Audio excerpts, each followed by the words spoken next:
for RBL, they need to respect that assassin potential, but also they need to respect the potential of Annabelle on the Fredrin. If he gets his hands on a Fredrin, and especially if Fluffy gets his hands on his comfort pick, the X-Borg up against the Barats here, it's going to be mad. The four players that they have towards the top side of the map will be so strong, and they'll be able to get the early aggression to weather the early onslaught from Rebellion. Here's the thing though, this is Rebellion. It was on the keys to victory as well. Novaria can be placed in the wrong position. They have the last pick, so perhaps they're hovering around to see the possibilities, but if Evos does not pick an assassin, Novaria can definitely go to their own position. Okay, another respect ban here from Evos, denying away that early game pressure that Rebellion is known for, but the Kaja is still available. But they go for the Edith, so back to that. Yeah, they're still trying to go for that team fighting composition, and what is good about the Edith here is that it's flex. Technically for the Edith and the Barat, it's still flex, and we have seen Rebellion utilize both these picks as pretty good flex. Barat goes to the XP, Edith goes to the Rom, and then they go pick up a new jungler, and can go, you know, all the other ways as well. So for Evos, it does get them in a tough spot. I think they shouldn't try to fully counter Rebellion. Instead, they should just work on the team synergy with their draft. They already have a Carmilla. It's great for flex too. They've used this in the jungle, even though it didn't work out. Roam is usually where we see the success for Carmilla, for Evos Glory, and that's what I'm thinking. Pick up an X-Borg in the lane up against the Edith. That's a pretty good lane to try to dominate, and then you will go for the barrage too. I believe that might be a Dairoth jungle. No, it's a Dairoth XP and a Fredrin jungle. Interesting. What are they fishing for here? Rebellion. Are they anticipating that the Dairoth can win against Barats in the EXP lane? Or the Are they looking for the... Or the Edith in the XP. Yeah. That's true. It's still flex. Or they might pick up like a Paquito here. Technically, they could pick up another XP and then flex it all around. What do you think the last pick is going to be? You know what? After seeing the composition from Evos, they might...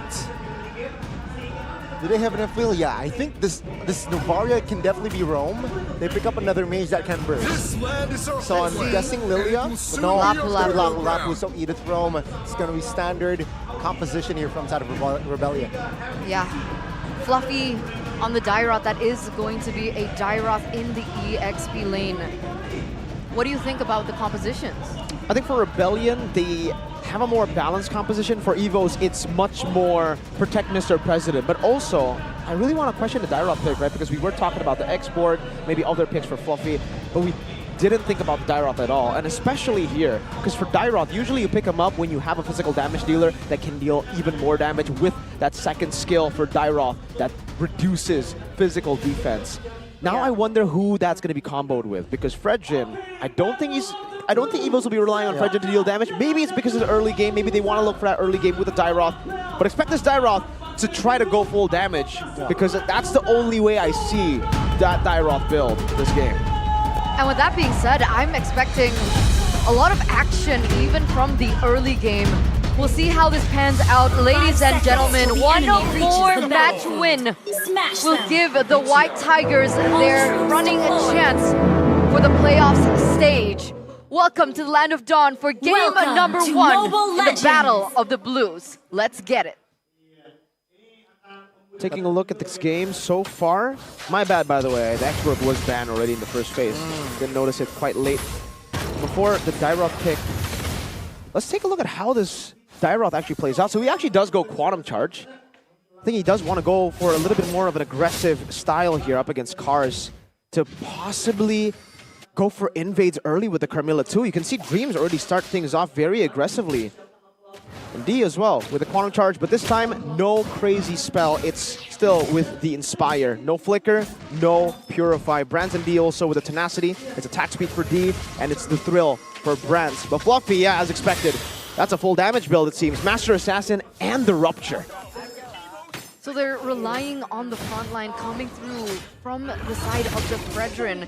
In the early game, that aggression should be able to pay off. I think they want to deny Rebellion from working in their comfort, which is that tempo in the early game. But later on, is that going to backfire onto them? For Evos?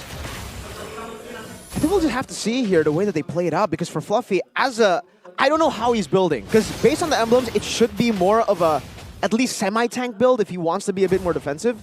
But they'll have enough damage for both physical and magical if they look for these proactive movements, and that technically for the keys to victory, that's what we are expecting from Evos. Both teams already. Daytona's welcome already invested. The top side, Clockwood flickers out. Good taunt, but Vincent, the first one to fall. Good recovery from the White Tigers here in the early. It's way low. Actually hits that spear from downtown. Yeah, 1-for-1 trade, but meanwhile in the bottom lane, one more hit there for rounds. But now let's see here. Turtle take. Annabelle calmly taking the turtle. Retribution on hand. Dreams, though, will be stunned up and taken down. Rebellion finds a counter. so instantly, right? You get that trigger and all things wreak havoc. With those trades on the board, who is it worth it for? Oh, technically with that, Wow. I guess you can say it's Rebellion. They have the gold lead, Suelo gets the purple buff. They get an advantage in kills, and it's traded for the turtle. Realistically, it's more equal. There's no real win for the side, but technically because of those resources, Rebellion will be able to utilize that purple buff now with Suelo also getting a kill and an assist to look for more pickoffs on the map or just to read the movements for Evos Glory, making it kind of hard for Evos to put pressure on the map.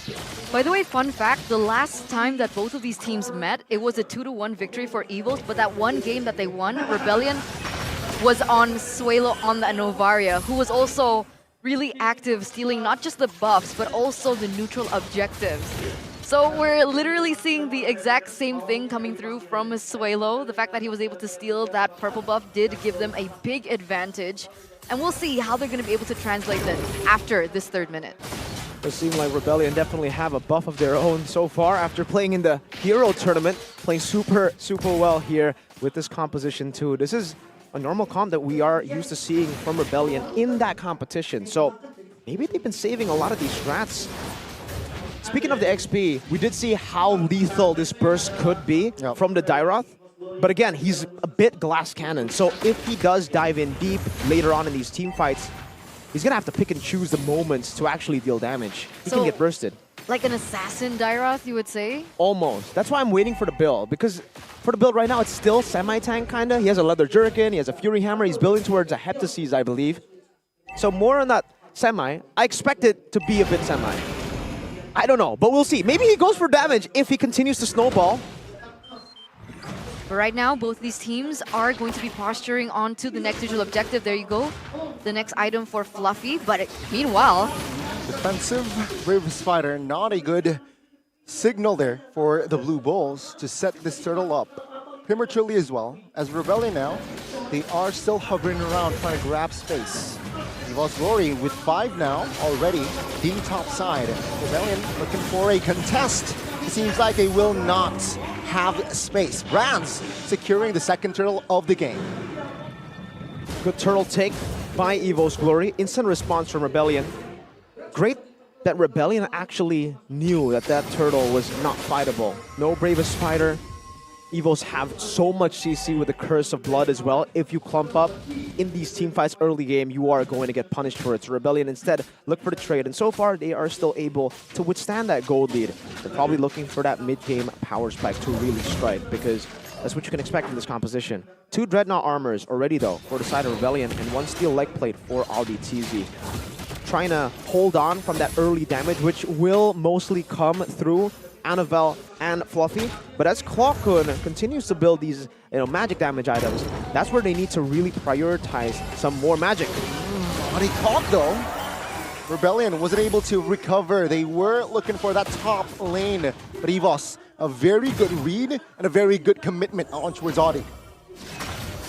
Make another jump here, top side. Good stun, good taunt as well. Sway low does not even have time to pop the flicker. Another kill on the board for Glory.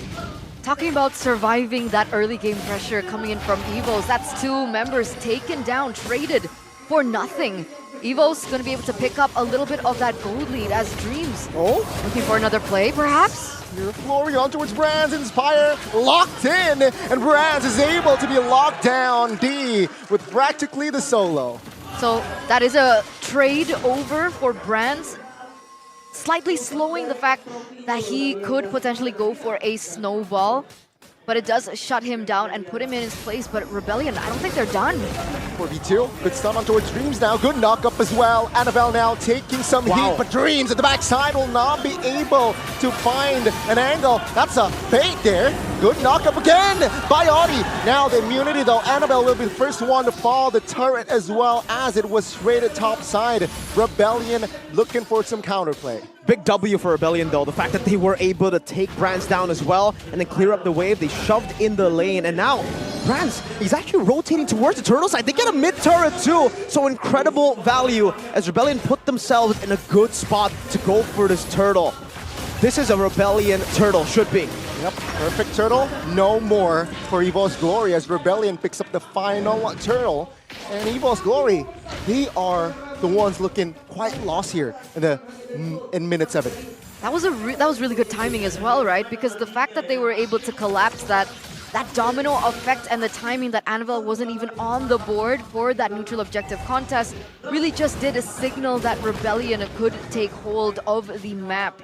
And now they get another turret in that top side for it. So 1,700 gold lead for Rebellion. Have they reached that mid power spike? Yes, they have. The NOD and the Enchanted Talisman for Sway Low. He's playing more utility as the burst damage will actually come from everyone. Even Audi TZ at this point can deal so much damage, and take a look at that. Right after the leg plates, go straight for the Radiant Armor, and that is what everyone almost is going for as well. The Barat and even Lapu cars with the Radiant already. Now we're just waiting on Vincent to secure his Radiant again. Wow. Did he get it again? Sway Low! Twice this time. 2 times in a row. Sway Low on the Navaria is built different. He has that attitude and he has that confidence in himself, and we've seen it not only just in this match, but in the matches before this. So expect more of these kinds of plays, and Evos need to sniff that out. And that's a big resource wasted if they have to utilize the retribution to prevent those steals from happening. Whoa! Spirit of Glory will not be committed as D will grab the turret top lane. Wow! Rebellion is toying with Evos Glory right now. So this is why it's a different take on the side lane pressure. Usually, for the most part, I think in the last 3 seasons, we usually see the XP lane who goes into the side lane and clears it out. But now with the Moskov having so much global pressure, because of the Spear of Destruction, we're seeing the Moskov actually do the dirty work of cleaning out these side waves, getting the macro advantage for the team, and staying safe with it. Because technically at this point, Brands cannot go up there to 1v1 him. Fluffy can, but D is building already towards... He already has 3 items. He's in his power spike, and Brands is still quite far away from that Holy Crystal. He might actually pick it up in the 11th minute, looking at how the game is being played right now. And Rebellion have this macro advantage they can utilize all the time. Edith just screening away around that top side as the Moskov clears the wave, and he can join a team fight at any time if he lands the Spear of Destruction. So this is already best case scenario for the Blue Bulls. Wait a minute. Okay.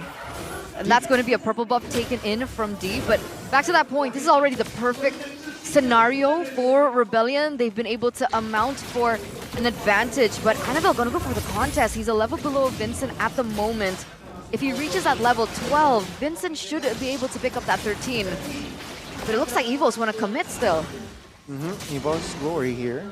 Still perhaps looking for an angle here with Fluffy as well on the top side. Good talk on towards cars. But take a look at Audi. Now Spear of Destruction connects, and take a look at D. He is going crazy with that 1 kill. Brands though will find that kill as well, but the Lord will fall to the hands of the Rebellion side. Now, oh my goodness, D survives, but that's 2 for 3, but Rebellion got the Lord. Yeah, but like, what? How? How did Evos get that much value despite the fact that the Blue Bulls were able to get that Lord? Rebellion were controlling. They were, but they weren't technically. I gotta give props to both teams. Rebellion trying to utilize the forced errors, but at that point, they've already gotten the Lord so low to a point where Evos knew, you know what? We're just gonna stay decisive. We're gonna hold this Lord from resetting, and you won't be able to play with that macro advantage. So D was walking up top. Evos decided to go for the fight. So for the most part in that fight, actually, they split the fight up. D went to the bottom side, going on to Brands with the Spear of Destruction teleport, and the rest of them just kind of got wiped up top.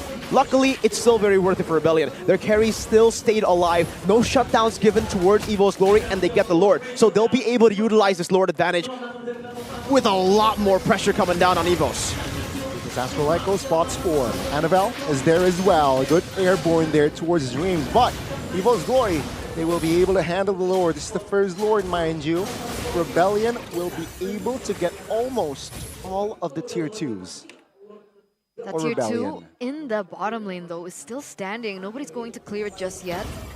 Looks like Rebellion are hovering over this mid lane with the waves crashing. With the Natan, though, I don't think they will be able to get any base turrets. Well, let's see here, Rebellion still with an attempt. Annabelle, oh my goodness, D! With the burst and attack speed, he'll be able to just melt Annabelle down. A first base turret taken from Evos.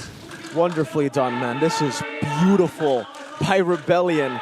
That 80th pick just going and finding so much value this game. Pops the Primal Wrath because they want to threaten the turret take. Annabelle tries to frontline, but it's very different when you try to frontline up against an Edith compared to any other roamer. You get immobilized and you get bursted down, not just by the Moskov, but even by the Primal Wrath. Good immobilize. And it's actually Evos Glory finding the counter. Now good stun on towards Dreams and Brands. Brands 1 HP survives that fight. Sway low. Wasn't able to find and hit it from downtown, but that was a good defense by Evos. Yeah, Audi DZ being traded back, that means that they don't have any initiation power other than Kars, who was forced so low that he now needs to recall. Oh. Let's take a little update into the items here. Yeah, shout out to D. He had the Magic Blade in the Lord fight, and he completed the Rose Gold that enabled him to survive in that fight. But I want to focus on Brands here, because there's so much magic defense already for the side of Rebellion. He needed to go Divine Glaive. That will severely halt that Holy Crystal power spike from happening. So he's probably going to get it in the 14th minute of the game. And at that point, Rebellion might be able to just build up too big of a goal lead for even Natan to look for a comeback. Looking at this even, Natan won't be able to free hit. Usually, you just take account 2 members from the enemy team that you need to be aware of on the Natan.